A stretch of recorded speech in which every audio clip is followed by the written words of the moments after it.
mu mujyi ho byifashe bite muri aka kanya turi kumwe na Jean Pierre Kagabo. Jean Pierre wongeye kwirirwa? Mwiriwe neza bona. Kare twavuganaga utubwira ko ingabo z'u Rwanda ziri maso nubwo hari amasasu yumvikanira Rubavu ava muri Kongo, ubu byifashe bite?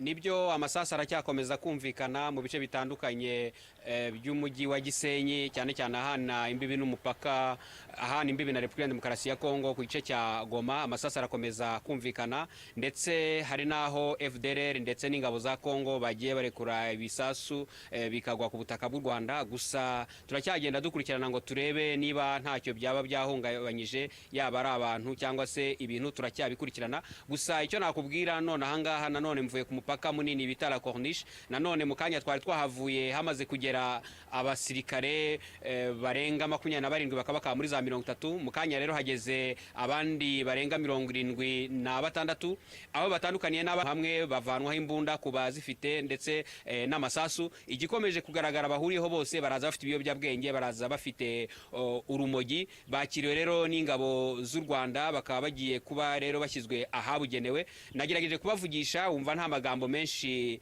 bavuga. Baravuga bati twe turi abasirikare dutegereje kizakurikiraho nyuma yuko dushatse ubuhungiro mu gihugu cy'u Rwanda.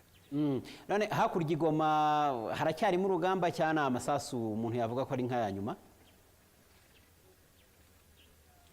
Nagira ngo mbwira abadukurikiye yuko urugamba n'urugamba, intambara n'intambara.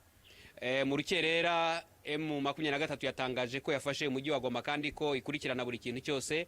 Yanasabye ingabo zirimo gutanga intwaro bakaziha MONUSCO, ingabo z'umuryango w'abibumbye, nabo bakajya kuri stade de l'Unité cyangwa stade yitiriwe Ubumwe iri mu rwagati mu mujyi wa Goma. Hari abo tuzi ko babikoze nk'uko bigaragara, hari abandi batarabikora, ari nabyo byumvikanisha kurasana ku gikomeje bigenda binumvikana ahangaha mu mujyi wa Gisenyi. Ariko ikigaragara urabona yuko ubuyobozi, inzego z'umutekano bari hafi y'abaturage, abaturage bari mu ngo zabo. Ni ukuvuga ngo rero turacyakomeje gukurikirana kugira ngo turebe igikurikiraho, ariko kugeza uno mwanya twababwira yuko intambara nyine iri muri Goma.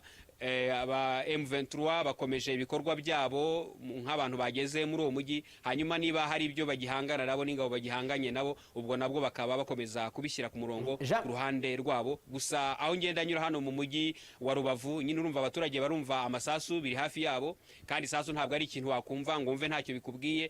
Ariko nanone icyizere baravuga bati tugifite mu nzego z'umutekano, mu nzego z'ubuyobozi nazo zibari hafi. Bose abayobozi mu nzego z'ibanze, inzego z'umutekano turagenda tubabona aho hose tugenda. Jean Pierre, warugarutse kubo mwaganiriye bakubwiye iki?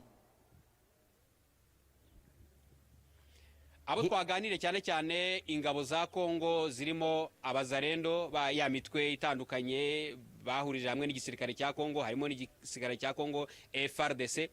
Bo urabona badashaka kuvuga ibintu byinshi, baravuga bati twebwe turi abasirikare, twagiye ku rugamba turwanira igihugu cyacu, twatsinzwe, ubu rero icyo dutegereje ni ikizakurikiraho ntabwo tukizi. Ariko ukumva bafite icyizere kubwo bageze mu Rwanda. U Rwanda akaba ari igihugu kigendera ku mahame n'amategeko mpuzamahanga, bizeye yuko nyine hari inzira za diplomasi zizakora kugira ngo babe bashyirizwa igihugu cyabo. Aho ni ku ruhande rumwe. Ku rundi ruhande, ku baturage batuye umujyi wa Gisenyi, nagira ngo mbabwire ko atari ubwa mbere babonye ibi ngibi bibabera mu maso yabo, keretse nk'abakiri batoya babyiruka. Ariko muri za 2012 mu mpera, mu 2013 na mbere yaho nabwo ubwo umujyi wa Goma wafatwaga, ibisasu byavaga ku ruhande rumwe bikaza hano. Ni nako rero bikomeza kugenda. Gusa abaturage bakaba bazi ko uko byagenze mu gihe cyashize, uko bakomeje kubana n'inzego z'umutekano, uko bakomeje kubana n'ubuyobozi, n'ubundi cyo cyizere bafite, bavuga bati turi ahangaha kandi twizeye yuko igihugu cyacu kirinzwe kandi neza. Jean Pierre, reka wenda dubanze dukurikire bimwe mu byo mwaganiriye n'aba basirikare bahunze, twumve icyo bavuga kuba bafashwe banahungiye mu Rwanda. Reka tubanze tubikurikire, wenda ibibazo ndabigarukaho nyuma. Barwaniye ku kibuga cy'indege, turatsindwa, turahunga, baratwirukankana, tubura inzira tujyana ahandi, tuza hano mu Rwanda. Ndi umusirikare wa guverinoma. Bafite ingufu cyane, niyo mpamvu twahunze. Mfite icyizere ko nshobora gusubira iwacu, tukanyura inzira ya Cyangugu tukajya Bukavu. Iwacu ni Kicanga. Njye nitwa Ngongo Amani Julien, ndi umupolisi. Sasa nilikuwa na nje na bunduki, wenzangu wa FARDC bakakamata bunduki yangu bakainyang'anya. Nari ndi hanze mfite imbunda, ariko bagenzi banjye ba FARDC baraje barayinyaka. Tuzana nabo hano, byabaye ngombwa rero ko mbakurikira turazana. Numvaga tuzahagera tukarebera hamwe uko ibintu byifashe.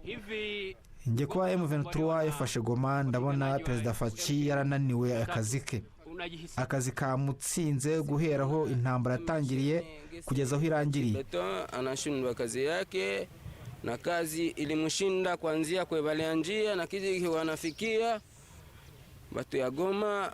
Kazi nabashinda ba general Igoma akazi karabananiye, abajenerali barabohereje akazi karabananira.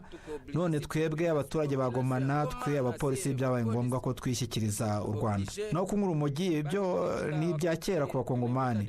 Nge sindunywa, ariko byashoboka ko igihe cyagera nkarubona nk'abantu ntarukoresha. Ibyo ni ibisanzwe kuri twe. Gusa guverinoma yacu ya RDC akazi kabananiye, niyo mpamvu turi hano.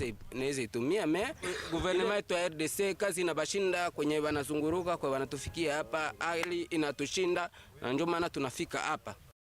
Kagabo, nashaka kukubaza, aba basirikare bakiriwe bate ku ruhande rw'u Rwanda, bafashwe bate? Bakiriwe nk'abantu batsinzwe, bavanyweho intwaro kuba zifite, berekwa aho baba bari, hanyuma bakaza kujyanwa ahabugenewe. Wenda ibirenze ibyo twaza kubaza ingabo z'u Rwanda ibikurikiraho n'ibiteganywa n'amategeko cyangwa se abavugira u Rwanda. Ikindi nakubwira nuko kubijyanye n'amasasu turimo twumva na bombe zishobora kuba zaguye ahantu hamwe na hamwe hano hafi y'umupaka, nabyo turacyabikurikirana kandi turagira ngo tunazi bishinzwe tuze kubigarukaho mu makuru yacu ataha. Bonaventure ndumva nabashimira.